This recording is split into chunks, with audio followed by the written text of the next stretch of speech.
I understand what it is to be different, to be labeled as different in a classroom. And then my team, we saw how many, like so many brilliant kids in Nigerian classroom, they were misunderstood. They were mislabeled as slow. Some teachers will say they are stubborn, when in fact they were neurodivergent. All right, so what I'm doing is born out of the need to give these children a voice. So we are using AI. We're not replacing the teachers, but to understand the better, to understand their rhythm, their dynamics, their patterns, their potentials, how they learn best. So we are giving the parent a tool to prescreen their child. We are giving the teachers a tool to be able to make informed decisions. Today Africa Podcast is a podcast series where we interview African entrepreneurs and professionals and share the stories behind their businesses. In each interview, we ask how they got started, how they grew, and how they run their business today. The stories are inspiring and also provide specific advice and insight into starting a business. By sharing these stories, we want to help others get started. Welcome to Today Africa, a series of conversation with African entrepreneurs, business leaders, professionals who are shaping the future of the continent. And don't forget to like, share, and comment on our content on social media. Head over to YouTube and subscribe to our channel at Today Africa Studios. Our guest is Victor Ogunbiyi. He is the founder and CEO of Down AI Study, an innovative edtech platform that is transforming education across Africa. Victor, you are welcome. Hi, Emeka, thanks for having me today, Africa. Thanks for having me. I'm glad to be here. And let's see how the amazing conversation we'll be having together. Thank you. Let's start from the very beginning. Could you please tell us more about yourself? Who is Victor? People love to know who Victor is, outside being a founder and an entrepreneur. Wherever I get to meet people, speak at events, and I'm asked to introduce myself, I start by saying I'm a tech futurist. Okay, I'm a tech futurist, and I'm someone that is driven by impact.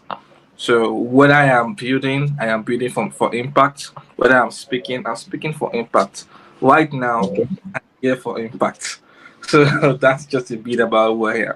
Before starting your present startup, tell us what you have done before and the lesson that you learned that you are using to build your present startup. Before venturing into building a company such as Dawn, so I have been a CMO for over a decade. Like that's a chief marketing officer, and I've helped different brands achieve their marketing goals, both local brands and international brands as well. And most of those journey really shaped me to become who I am right now. I'm a problem solver, right? And I mean, like I said, I'm driven by impact. So from journeying from me being a CMO to a product manager and seeing different underlying problems out there, basically in the educational space, and that's what really shaped my journey to what we're doing in non AI study right now.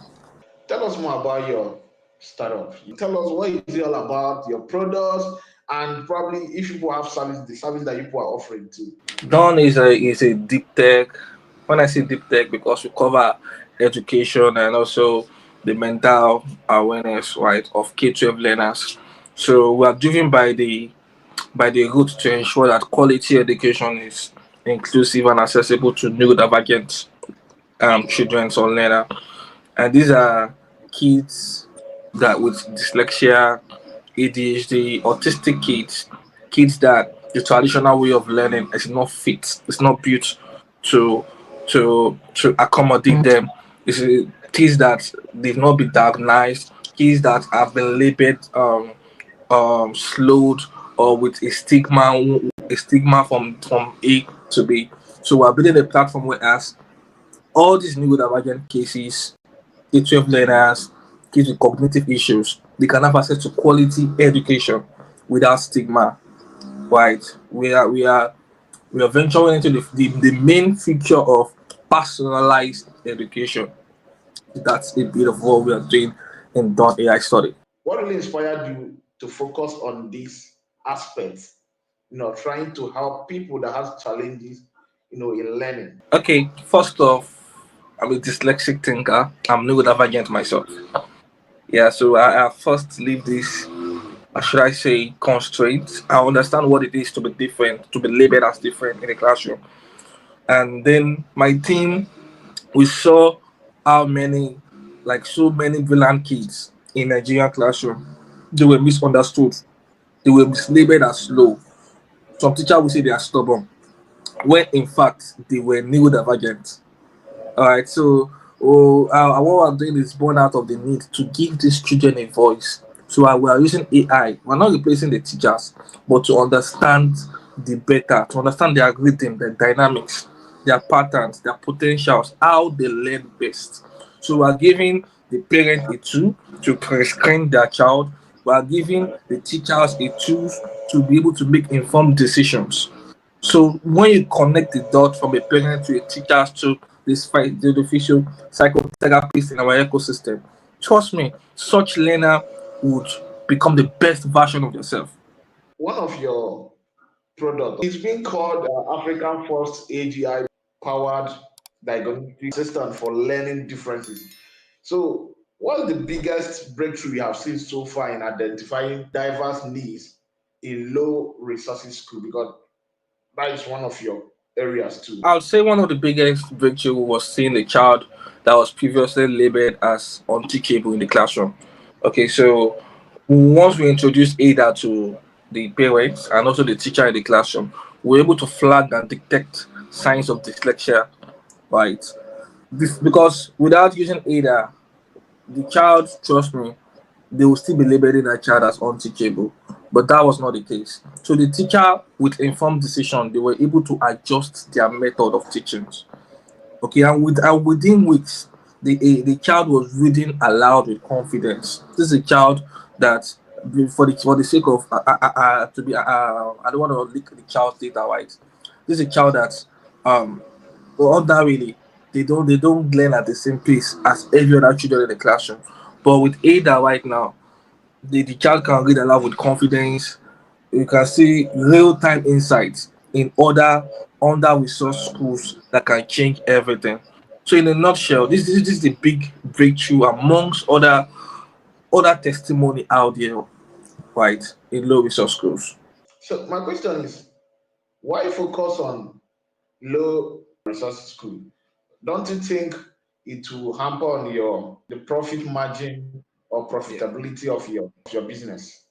Okay, awesome. Yeah. While the product is for everyone, in fact, when we started building, a funny thing happened when we started building, right? We've been at this for 3 years, and we realized that more of our attraction was coming from outside Africa, like US, UK. Yeah, Wow. and we were able to detect that okay, this is a global problem. We created a global solution. Even though we were bidding for the African market, we were contextualizing the products to serve the African market.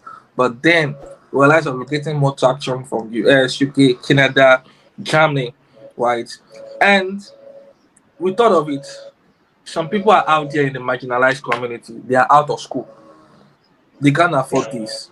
They can't even some have different issues. Some imagine a farmer that has a child with autism. Taking care of that child is one case. Sending that child to school is another case.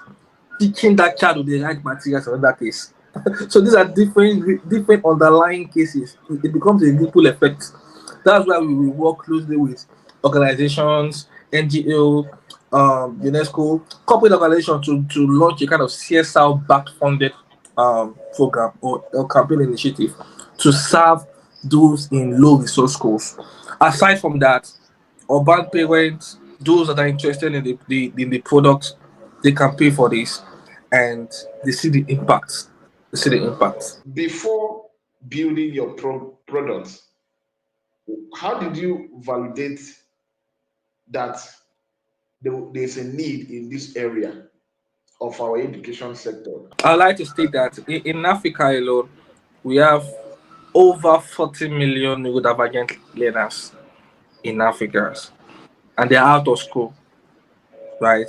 And Wow. so this led us to co-design with teachers and parents, because this is we were building in public, and we can't just build things in the labs. We can't just write codes without having behavioral logs from parents, without having transcript from teachers. So we co-designed with parents, teachers, neuroscientists. I'm a neuroscientist myself, and we also built in with real classrooms and homes. And our first pilot, I'll say we reached over 1,000 parents, right, across Africa, and 300 teachers across 5 states in Nigeria right now. And the response was clear. There was a massive gap in accessible, culturally relevant tools for understanding diverse learners. The gap was there. It was an untapped market for eons, for ages.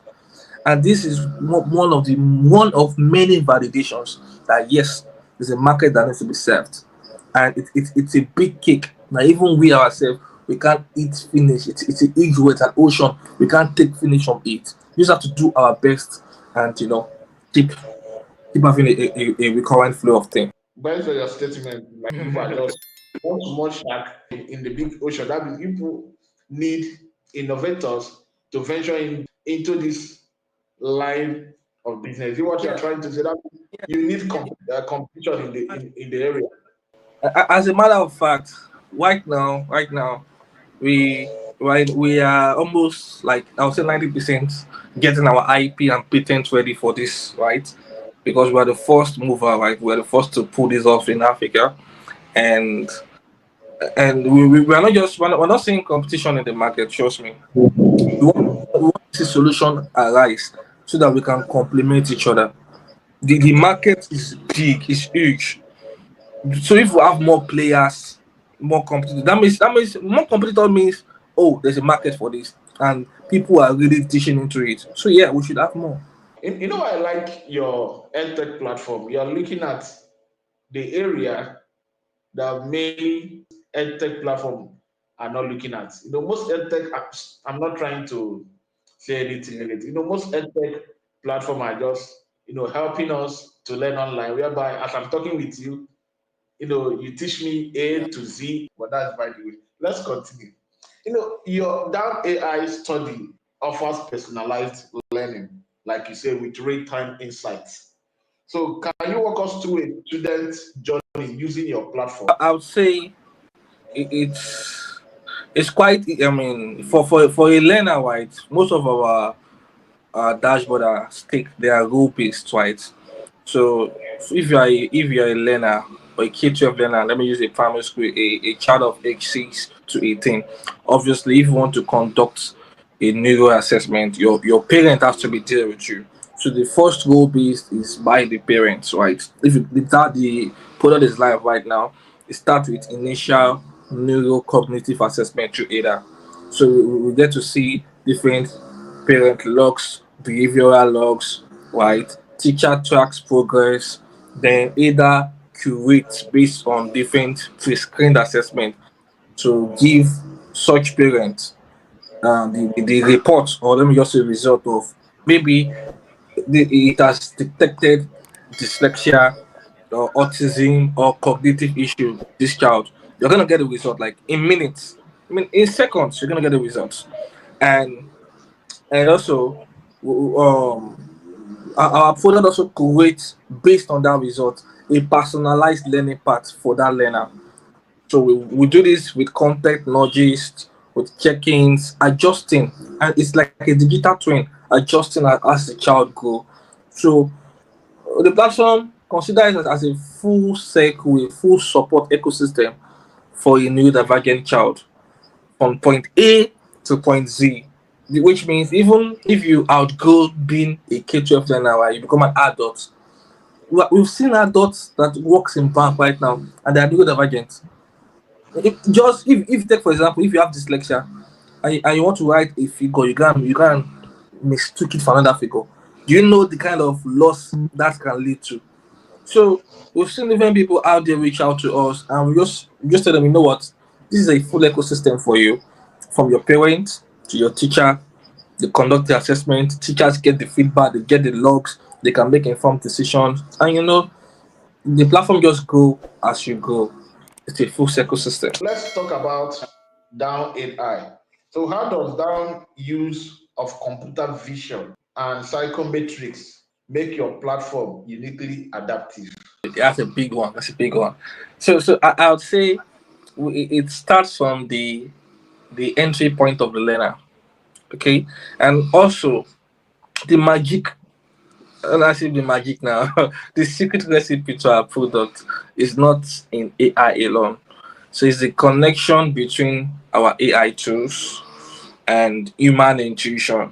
Okay, so we will use computer visions and different psychometric measures to detect micro behaviors such as attention span changes, cognitive changes, psychometrics to flag traits, and we then allow educators and specialists to step in with precision. So, in a nutshell, when you come to the platform, you go through a pre-screener. That's not the final point, right? For a child, for a learner, for a parent, that's not the final use case. So most of these things becomes logs.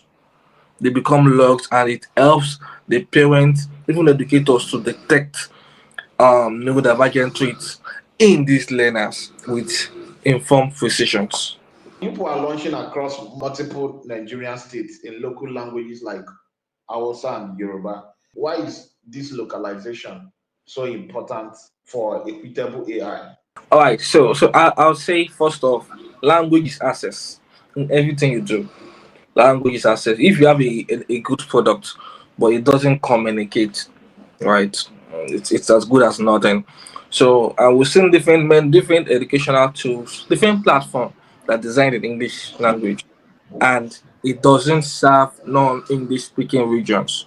In Africa, there are different contextualized language in Africa. In Nigeria alone, we have Yoruba, we have Igbo, we have Hausa, we have different language, Twi and Efik and the likes. So we want to launch, or we've done it already. I won't say we want to launch, right? We've done this product, whereas even if you are a Yoruba speaking user or a French speaking user, you can access this tool in your own localized language. What we are seeing is every child matters. To every child that can speak English, whatever language you can speak, whether it's Hausa, French, Igbo, you can engage with our AI tool. Equity is not just about availability, it's about belonging, ensuring the product you've created actually suits and serves the right market without any constraint. So, number one, language is access, and access is key. When you were speaking, I was just trying to imagine how your platform works. Is it that someone can just hop on your platform and use it without a teacher being involved? Okay, so like I said, it's role based, right? And because we've done our own research, we know that if we are solving the problem of inaccessible cases and out of school cases, right? We know that the child has to have a parent. If you don't have a parent, then there has to be a guardian. If you don't have a guardian, there has to be a teacher. It's role based.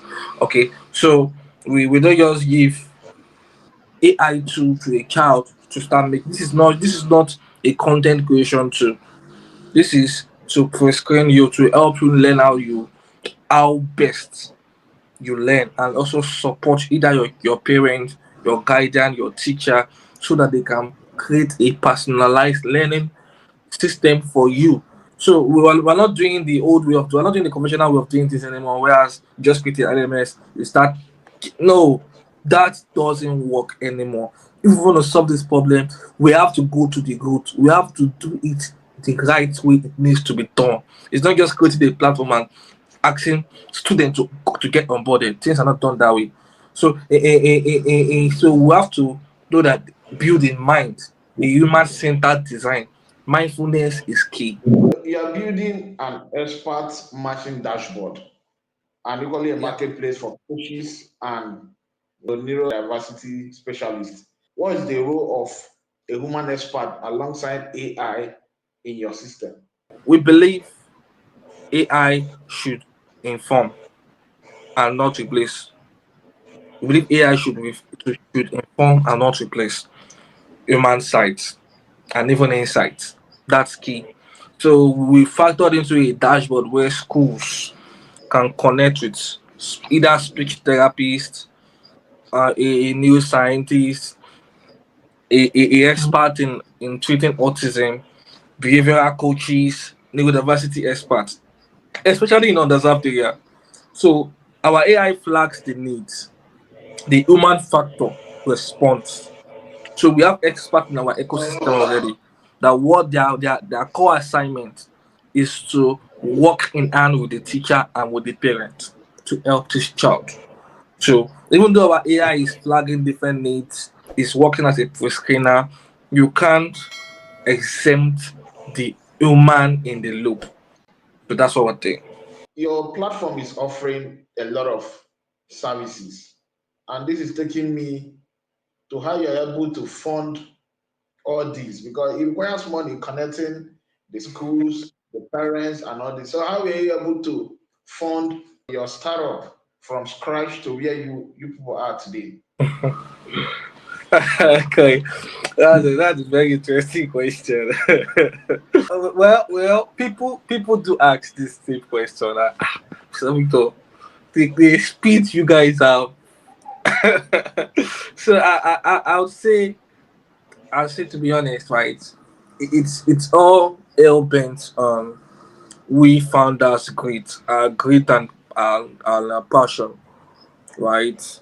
And if it's about finances, personally, I know how much I've um I've contributed to to build this, right? In terms of finance, resilience, putting the work to putting my back to it. Also with my co-founders as well, right? And I'm thankful for amazing early backers that recognize what we're doing. We have people from Edu AI Hub. These are our R&D research backers, right, that funded our R&D. We have people from GPAI. They helped us to build a responsible AI that fits into every ethics and consideration. Early investors like Diego. Diego is my very good friend. He's the founder of Jida AI, building and one of the first AGI right now, doing amazing stuff. We have Brittany Abiolu from Venture U. So these people, right, these are one of the early backers. They believe in us. They trust the process. Even Lagos State as well. I mean, we were one of the early startup that was funded to Jitex in Morocco, in Marrakesh. So you can see different organizations, right? Key stakeholders seeing, understanding the impact. Government institution, they understand that yeah, these guys are doing something that is needed. The time is due for this solution. So with that, with the team support, we are nothing without the team, to be honest. Understanding team. Have we had team come and go? Yes. But then we keep moving. So most of these built us to who we are today. And all special thanks, right, to God Almighty. Without him, we are nothing. There's no impact. You people have been backed by a whole lot of people and organization. And there are many people since they started they have been struggling because there's no fund coming in. People that are really like there's one technique that people are using that others don't know. Maybe there's how you shape your mouth while talking, or there's one word that you people use. So what is this? I know people have. See, I do tell people, regardless of the ecosystem or industry you are building, not every investor is your investor. VC that works for company A will not work for company B. Find your own VC. Know the market you are building in. If it's an impact and profit oriented business, right? Find impact and profit oriented VCs and angels. If it's just for profit, you can't be telling building fintech and you're saying you want to do impact. People that will invest in fintech that they are just here for their money. They give you their money, they see that ROI in return. But if you are into healthcare, education, mental awareness, different things, you know that you won't just be speaking to VCs or angels that just want to write a check for you, but you'll be speaking to impact investors, philanthropic funders, those that they will not dash you money.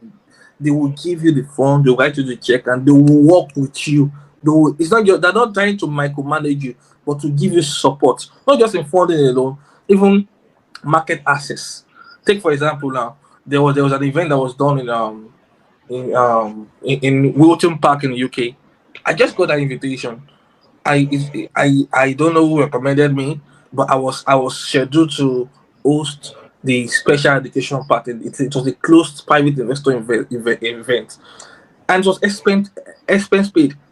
I never knew who recommended me up to today. So, you need to put yourself out there. If you're a founder and you're building behind bars, you're not building in public, you're not celebrating your success, your failure, people are not seeing you, trust me, you're doing nothing. So before someone will write a dime of their check for you or even recommend you to someone that can fund and support you, they have to see the work you've put into what you're doing. They have to see the work you have put into what you're doing. So basically, those are my advice for whoever wants to start building. Let's talk about securing the data of people, of your users. So, how do you ensure privacy, consent, fairness when working with children's sensitive data? Okay, in regards to that, consent is key. Consent is key. In fact, when we were collecting different logs and data from before we started doing our R&D, we told the parents that look, you can give your consent and you can remain in you can remain anonymized, right? You don't want us to say, okay, this is what we get from this, this is what we get from this. Currently, we design with UNICEF Child's Data Principle in mind, which is about consent, protection, transparency. All behavioral data in our dashboard right now is not shared with any third party. It's parent logged and is encrypted. Children's identity are anonymized because we're talking about this is when you go into our platform, it's like you are digging deep into a parent's mind about their child. If you as if you finish the pre-screener and log into the parents dashboard, you will be wowed. We have a feature whereas for neurodivergent parents that are pregnant, imagine someone that has autism, but she is pregnant. How do you expect that person to navigate pregnancy journey? We have a neonatal care for that kind of parent. Even if you've detected that that child you are carrying has a cognitive issue, you have a care for that parent. So we are what we're doing is out of this world, and it is about data. So that kind of data, we have to ensure that the privacy is key. Every stakeholder gets a consent dashboard, and we are also aligning with global child AI ethics standard. So privacy is key, obviously. What role do you expect the government and the institutions to play in your sector to help your platform or platforms like yours that will be coming later to grow and to make more impact? I would say governments or private institutions, they are key. Oh. Hey, we need government. Oh. We need even like do something fast from here to there. If government say no, no, we need government support, and that's been amazing, right? We've seen different governments say yes to us. We've attended different private government stakeholders meeting. That's been amazing. They are key. We need ministry to help scale this solution. NGOs to help fund access to teachers, to students. We need teacher colleges to embed inclusive tech in training. We're already working with policy partners right now to make sure Dawn is part of the inclusive educational policy discussion. We want to engage last superbly. Your platform include sensitive features like closed captions, sign language, and mindfulness support. So, which of these features surprised you the most in terms of learner feedback? I'll say our LMS. And why did I say the LMS? Is because it's not the traditional way LMS, right? And we before we started monetizing the platform, we made sure some assistive tools are for free. So we realized that more learners with cognitive issues, neurodivergent cases, They were making use of those tools like speech to text, dyslexia fonts, ADHD focus, um, different tools, right? And realize that, oh, these people they need this thing, oh. And the frequent usage of such tool was really alarming. So right now we are monetizing everything, and the journey is just so amazing. It's all about the impact we are creating, and we keep doing this. You are doing a lot, and I'm wondering how you people generate revenue for the business. So how does that AI study generate revenue? All right, so so we we have our money inflow from different places, and you can tell by yourself already. So because we are a role based, right? We are role based, and we get money from the parents, from the teachers, from the therapists, from the marketplace. We have the marketplace, so for assistive too. We get money from that. We get money from partnering with government, right, to give them access to a lot of things, right? And we just get money from different things, obviously, and that's a little for the sake of organization. I can say right now. Okay, so where do you see down AI study in the next 5 years? I see us become the go-to neurodivergent platform that will be serving over 40 million neurodivergent learners in Africa. When they talk about neurodivergent, you should be talking about done AI study. We should be at the forefront. All these years that you have been building your own startup, what lesson have you learned so far? I would say resilience at the end pays off, right? No matter what you're doing. Do you know how many no's I've received? How many cries? I cry, I'm emotional. How many cry I've cried? Where as founders, you can be emotional at some point and things are not going the way you want. And if you need to cry, cry. But then keep pushing and don't give up. You're going to get there, obviously. What advice would you give to others, more Well, especially younger ones who wants to build their business? well, to be honest, one advice I would say is don't rush to build. Right? Have a mentor or accountability partner, someone that has tread the path ahead of you. All right, and have someone like that, and be focused, stay focused, and also I'll say this right, but it really matters. It's what works for me. Believe in yourself, be prayerful, and keep rooting for yourself. Sky is just the beginning; it's not the limit. Today Africa Podcast is a podcast series where we interview African entrepreneurs and professionals and share the stories behind their businesses.